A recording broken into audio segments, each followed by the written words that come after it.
I'm Sarah Kinsella.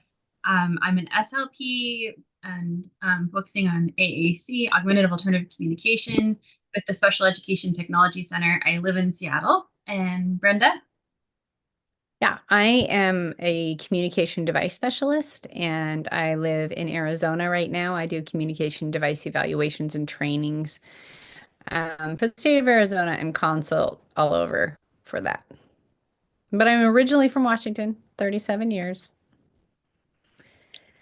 Okay, so we are going to take a brief look at alternative access for AAC and vision. And I think for me, what I want is everyone who is working with children with vision issues to know what's possible. There's lots of possible fits for different kids. So I just want to show you a few videos, honestly, of just how different kids with visual impairments can access communication.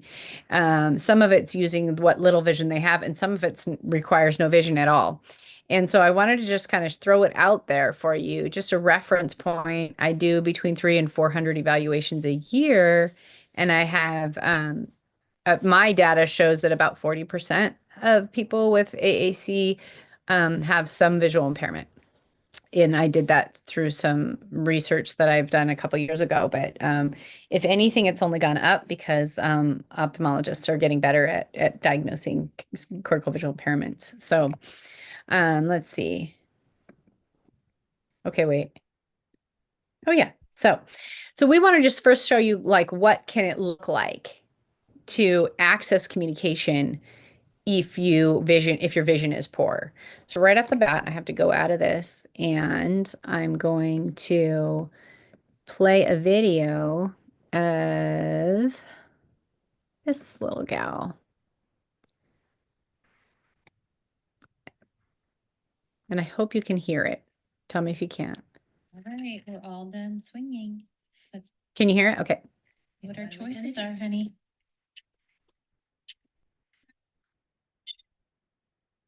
Think about it. Water speakers. Swing. I want to swing. You want to swing. Good job. So right off the bat, that is what we call two-step scanning with auditory preview, which is a lot of jargon to say I'm hitting one switch to listen to choices, and I'm hitting the other switch when I hear the one I want. So one is scanning through your choices, and I usually make that red, like not that one, not that one, not that one. And then that's the one is usually a green switch, again, not for my users, but for my people who are doing the setup. So that's what you saw there. So that's called auditory preview. That's listening for your choices and hitting a switch when you hear the one you want. It can be done in low tech where you're just saying, I'm going to give you three choices. Do you want to go outside? Do you want a snack, or do you want your vibrating pillow? Hit the switch when you hear the one you want, and maybe the switch is just says that's the one. So auditory preview means I am giving you choices and you're hitting a switch when you hear the one you want. And it's very important when we're working with children with visual impairment to have those switches in consistent locations so they're not fishing for them. And that we're using that consistent vocabulary. Hit the switch when you hear the one you want. Not hit the switch when you hear bubbles, because then it's not communication at all. It's just following directions, right? So it's like creating that autonomy. Hit the switch when you want it. And then not testing or judging on that, meaning not saying, oh, I don't think that's the one you wanted. It's hit the switch when you hear the one you want. They hit the switch. She hit the switch for the swing. Then she gets to go and experience the language she just heard. I heard swing. That's my clue. When I hit the other switch, that's the one I want. It says, I want to go swing. And then she gets to go experience the language of swing. Our kids need to experience the language of their selections before we test them. Did they mean to do that?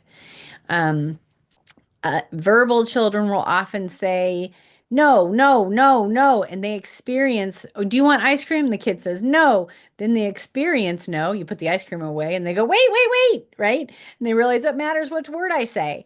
Same goes with switches. So we're listening to the one we want. We hit the switch when we hear the one we want. We experience what we selected in the language we're experiencing. And then we let that guide our learning. So one way for children with visual impairments to access language is no visual requirements, and that's that auditory preview. You'll notice in the video we had the switches on their head, because if we have switches where you have to use their hand, that often still requires vision and still requires eye-hand coordination. And needless to say, the girl in the video had none of that. She doesn't have great vision and she has no functional use of hands. So we take the demands of vision out when we put it on the head switch, one, because it's the first motor skill to develop and the last to decline, but also because we're not actually relying on their vision. We're letting their tactile system, which is often stronger if their vision is low, to find that switch with their head. Sorry, go ahead. Yeah, and I think we'll pause for questions in a minute because I know this is a lot of information, but in this video with this girl, she did have the device available so she could look at it. So Brenda, does she have some vision and she does look at it some, but is listening too?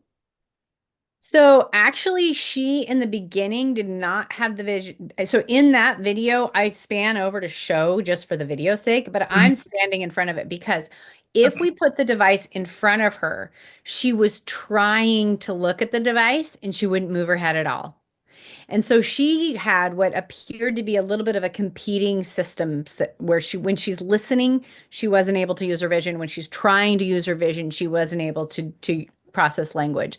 So in her case, we started where we mounted the device behind her, where there's no demands of language. And then as she got more used to her system and I mean, in this video, she is just turning 3. So now she's 9 and she has the device in front of her and she has 16 buttons and her vision has improved a little bit, but not enough for eye gaze, not enough, no hand control for other ways to do it. So she still accesses her device the same way. So sometimes we do want the device in front of them because their vision is supporting them. Sometimes in the beginning of vision development, it's such a high cognitive task to make my eyes try to see something that we don't put the device in front of them. So that's a good question too, or comment on that. Any questions about that way of accessing communication? Question from the audience. Do all communication devices have auditory preview as an option? So there are apps on the iPad that can, and this one is GoTalk and it can, and there's lots of them that don't have that option. Other devices have varying degrees of this, meaning maybe it will scan row and column, but it won't do one by one. And so then the auditory preview gets messed up because you don't know, it can't list everything in the row that could be in this row. So when you're using auditory preview, there are certain devices that are better that can allow for a better clue, so that they can access language easier. And there are lots of systems that really don't have great auditory preview. Some of it depends on the body. So some systems have great auditory preview, but when you plug in the switch, when she hits the switch, it just keeps going. And so they don't have a way to just do a single shot. So there's a lot of combinations to consider in scanning, because like for her, she's leaning on that yellow switch initially. And so if in other systems that would have just moved to the next one, moved to the next one, whereas the iPad with GoTalk with a certain switch interface, well, you have to come off the switch and come back on. But I know that gets really technical really fast if I get into all of the single shot. So I just wanted to be sure, kind of surface level, what is switch access to communication and what does it look like? And sometimes we do partner assisted where someone else is hitting the switch to go through choices. And the student is only hitting the switch when they hear the one they want, when they're initially learning to. So there's lots of ways to learn parts of scanning and scaffold in the next skill. I was wondering if you have a favorite interface for switches to talk to iPads. Like, Yes. I like the applicator by Praetorian, and it is sold by Inclusive TLC. And that one is the one that allows you to set up the student for hit the switch, you have to come off the switch and come back on it for it to move on to the next one. And if you don't have vision, if you're laying on the switch and it just keeps going, they don't know it keeps going, right? So that is the only Bluetooth applicator, so the only kind of remote control, so to speak, that I use with switches on the iPad. And I, by the way, I have told many of the other makers of these things, if you just added that one feature, I would love this Bluetooth, right? So it's just, but for me with my kiddos with complex bodies that are learning switch access, they need to have a single shot. And we have at the SETC website, YouTube channel, we have videos on how to set all that up too, Colleen. So another one is auditory preview without switches. So let me show you what that one looks like. This is Max, and he has no vision, and he is touching it to hear the choice, and then he touches it again to make the selection. And he has a key guard on the iPad so he can feel where the buttons start and stop.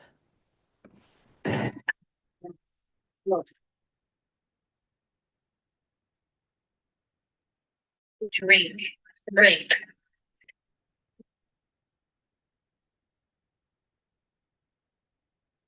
Milk. I want milk, please. Milk. To drink. To drink. To listen to. To listen to. Instrument. Instruments. Household items. Music. Music. Okay, back to the home page. Country. Alexa, play country music. So let me just explain what you saw there. So what you saw there was he has an iPad mini with 16 buttons on it, and he's able to anchor his hand around the side of the iPad to reach each button. Now, the auditory cue is a female voice. It's actually my voice, and it's like, I want. If that's the button he wants, he hits it again, and it's a child voice. It's a boy voice that says, I want. And we use that like, okay, that's the girl voice. Those are your choices. The boy voice is your voice.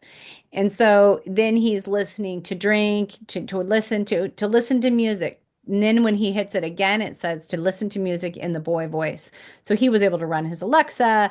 He was able to do so many things. And his trick was he is ambulatory. And I will tell you that a student that is blind and not speaking and walking around is really, really challenging because you can't put switches in consistent spaces for them, right?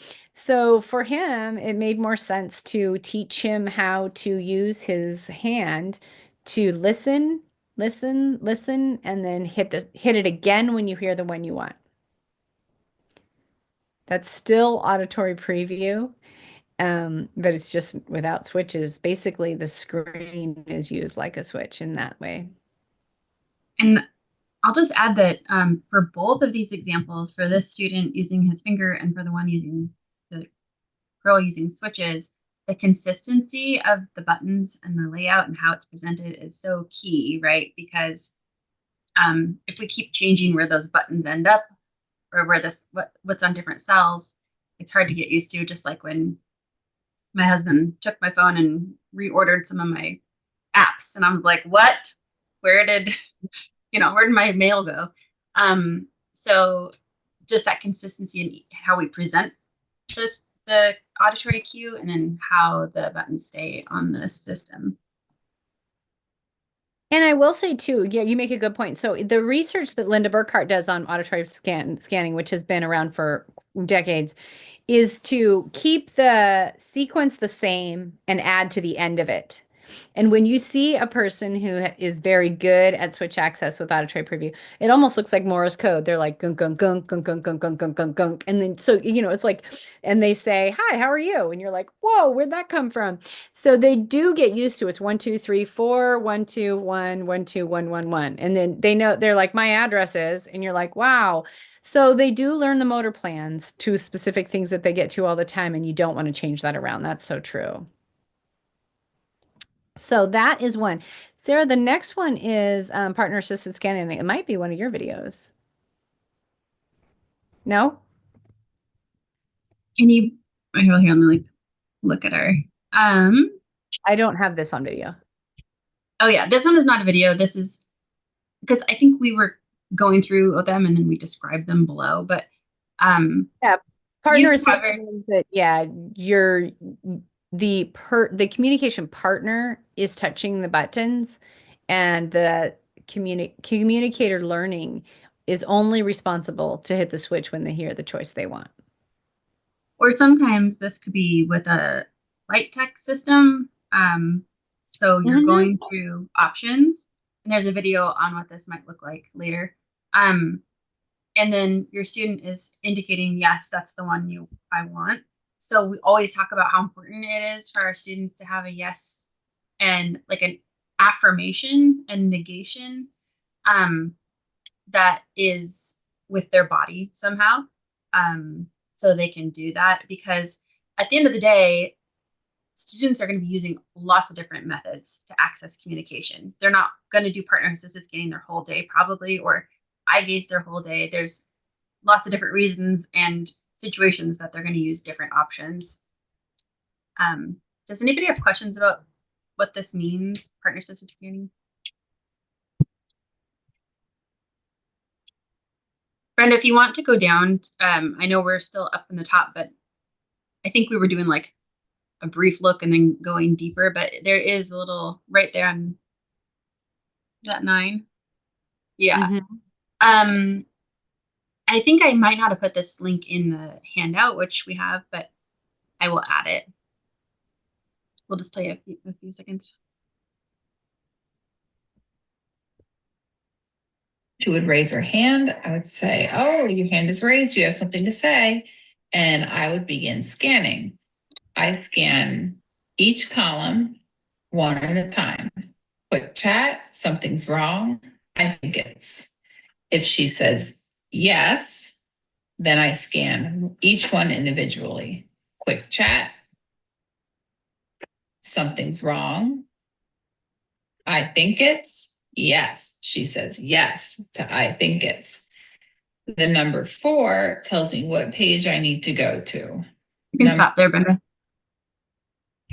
So this is an example of that's called a pod communication book. And there's a specific way that you use that to scan through. But the idea is what Brenda was talking about earlier, that you're going to go through, you're listing the options, you're waiting for an affirmation or a negation, and then moving on and making it very predictable. So it's the same way you present it each time. Right. So that is all switches or using your hands with different levels of support. Another way is a way that they are using a system that the rest of us would use with their eyes, but they could memorize where the location of every button is to talk. So let me show you this amazing girl. And if I remember, her name is Riley. I think she was born without balls. And so this is pretty incredible, this video.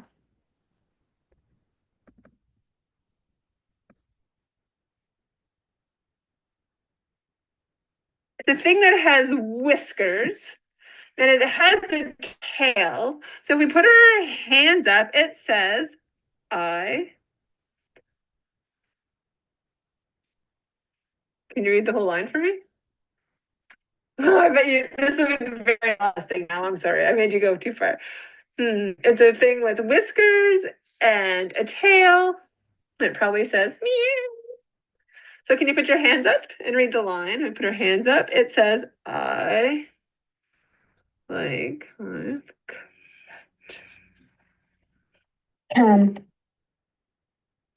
I like my cat. I like my Good cat. job. You are reading, my friend. You are reading. So, to explain what you just saw, she is using her hands to read Braille and then using her device to read to tell the teacher what she's read. And she has memorized the location of these core words that are in the sentence, right? What was the sentence? Like cat. I like a cat. I like my cat or something like that. So, it is one of those where she is able to feel the location, and it's 84 buttons. The reason why I like to show this is because there's not very many kids I know that could do this. And frankly, I couldn't do this. But that doesn't mean it's not a fit for her, right? So she has such great motor skills that she is able to use direct select on this. Even though we're not expecting her to use any vision because she doesn't have any. So it's so important because I'm pretty fairly certain the most under-referred population that's not functionally verbal are those with visual impairments. And I think it's mostly because it's not common knowledge to understand how someone without vision could access systems that we believe to be very visual because we see them. But I think usually when we show these videos, it's such an eye-opener to all the ways kids with visual impairment or no vision could access devices that that don't require vision. Even though you and I would use vision to do it, they don't have to. So, and the other way, and I'm Brenda, yeah, I'm sorry. I know it's 4 o'clock and I know we're going to be out of it's so time. fast. So I just wanted to pause for a minute because I know that we do have eye gaze coming up in another session. Where are we at, Kristen and Jessica, with this? Should we? Yeah, we want to make sure we have time in the breakout rooms. And we've had quite a bit of quite a bit of information to digest. I wonder if we go into our breakout rooms and discuss and then see how we are at the end of time to share some more out. Okay. That So sounds let's good. see. And Sorry, go ahead. I was just gonna say I'm seeing that there might be a need for, we have a handout, and Kristen, I don't know if everybody has access to that somehow, but a need for making a handout more on the auditory preview and maybe specifically in Go Talk. Brenda, I think we might have something like that we can add. I just feel like it's a little bit incomplete without saying. So they can use switches, they can use tactile, and they can use eye gaze if you determine that that is their relative strength. So I don't have to get into a lot of eye gaze and I don't have to show all the eye gaze videos, but I can. And we do start with big icons and we do trial high contrast and there's a lot of options there. And there's a combination, meaning they could use switches to listen to their choices and their eyes to make the final selection. So there's a lot of combinations that can be put together with various devices. So the bottom line is which one do you choose is the question, right? And so what you can talk about in your discussion groups is about specific students and which things you would try. but it would be to think about what is their relative strength. Is it their motor skills? Is it their listening skills? Or is, despite the visual impairment, is it their vision? So that's what we're always looking at, and making sure that we are providing more than one way to access language throughout their day. Mhm. And I think just to really quick piggyback to what Brenda's saying is that we didn't get into the eye gaze, but that there are settings in many devices that can help support students. So there may be things that you've seen or you haven't seen that you might consider, and that's what I think we can help with sharing about too at some point. Sure.